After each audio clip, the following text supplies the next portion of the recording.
Well, this is based on a true life story. It's pretty accurate. It's pretty close to the actual story. Although when you see the film, you will be I think people will be surprised to hear that this actually happened pretty closely to the way we describe it happening.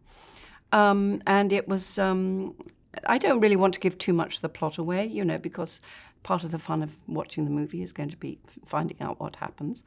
But it's very much, I hope, in the vein of the early sort of Ealing comedies. It's very endearing, very sweet, and if it wasn't all true, you would want to take it with a pinch of salt. But in fact, it was all true. It's been an absolute delight making this film. Yes, I wish it was a 10-part series instead of a 2-hour film. I think that I hope they'll laugh in a very gentle way. The humour is very gentle and just comes out of, it's not a jokey thing at all. It just comes out of human behaviour. And I think people are going to be very absorbed by the story and very charmed by these characters. Well, Dorothy is the backbone of the family. She's actually the main breadwinner in the family. It's the bane of her life, the fact that her husband just doesn't. He's a dreamer and an idealist and a socialist and believes in working for the good of mankind, but doesn't particularly believe in working to make money for his family, sort of thing. She, on the other hand, is the practical one, as is so often in families. It's the woman is the practical person. And she's going out and she's working and she's keeping the family going. And dreaming is all very well. And, we all love a dreamer. But the fact is, you do also have to pay the electricity bill and, and be able to buy a loaf of bread. And when we open our film, this family is really on the edge. Financially, really on the edge. So, let's hear it for the practical people of life as well. Dorothy's husband, Kempton, is indeed a dreamer, but he's very intelligent. He's a working class man, but he's highly intelligent. One feels that if he'd been born into going to Eton and then to Oxford, he may well have become Prime Minister, but he wasn't born into that that world, that part of society. So he's very, very intelligent, highly committed to his beliefs. So, but unfortunately, he's living in a world, that really doesn't accept that sort of thinking. Well, it's very interesting because actually the big issue that was driving him at the time was having to pay for the BBC. Television was very new. I certainly didn't have a television when I grew up. So it was only for a sort of certain section of society. And Kempton was very upset about the fact that old age pensioners and people coming, maybe injured in the Second World War, because, that wasn't long before, had to pay this license. He felt they should have it for free. So that was his big issue that he was fighting for. And interestingly enough, that issue just yesterday I saw a piece on television. The whole concept of the license is once again in the news, and whether people should have to pay for it, or whether, exactly as Kempton was saying, whether maybe, when you get to a certain age, you don't have to pay for your license anymore. So it's interesting, it's back in the news again. We're obviously an old married couple, and when you're playing, when you have that sort of relationship with someone, it's very important that the audience can believe that relationship, that they believe you're a married couple and you've been married for many years. In fact, I found, with Jim, I just sort of slipped into it. It didn't seem to be any kind of an effort. I've worked with Jim briefly before on a film called Inkheart.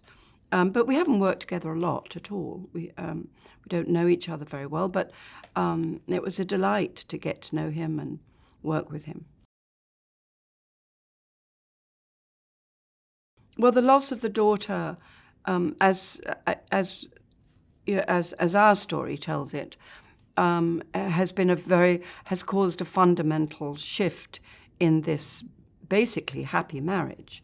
Although it has its problems in other areas, but on top of these issues of her constantly worrying about money and how is she going to feed the family, there is this other crack underpinning the marriage, which is the way the two of them have dealt with the grief of losing the daughter, and the mother has just suppressed it and is trying to get over it in that way, just saying you have to carry on, you have to forget about the past.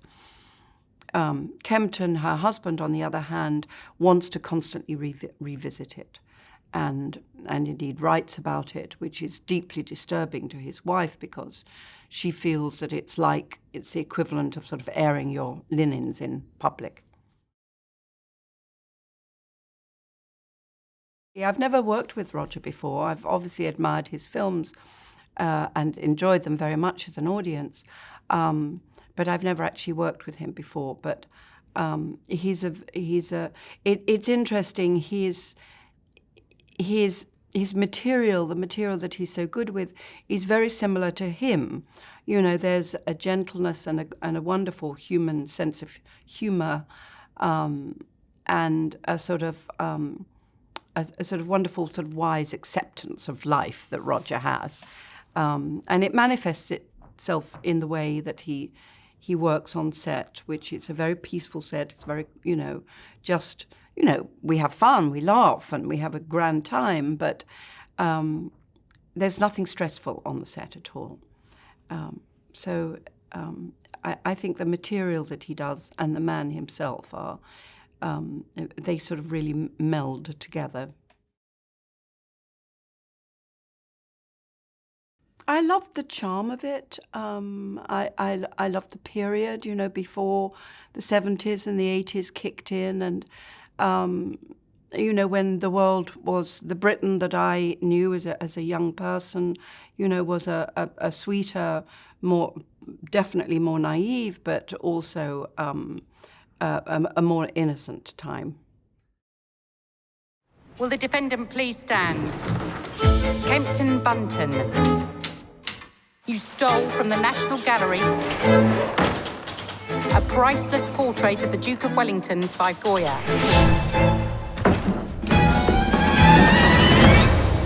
Not very good, is it? We're convinced that the Goya has been stolen by a highly professional, international criminal gang. Almost certainly a trained commando. You all right? Bit of biscuit. I can explain. Shock, yes, I'm shocked. There's a stolen masterpiece in my wardrobe. For what? Charity. What's he actually asking for? All people should have free television viewing. I'm living with a madman. I'm tackling social injustice. I'm like Robin Hood. You're an idiot. The taxpayer paid for that bin. They could have given thousands to war widows and pensioners. It's for the greater good of mankind. Mankind? What about your own kind? How long will you get? I don't know. 10 years. You could have told me. We could have dealt with it together. He is not a thief. He borrowed your Goya to do a bit of good in this world. Every time someone gets cut off from the rest of us, this country becomes a foot shorter. 人々を思い、そして優しく寄り添った名もなき男の感動の物語。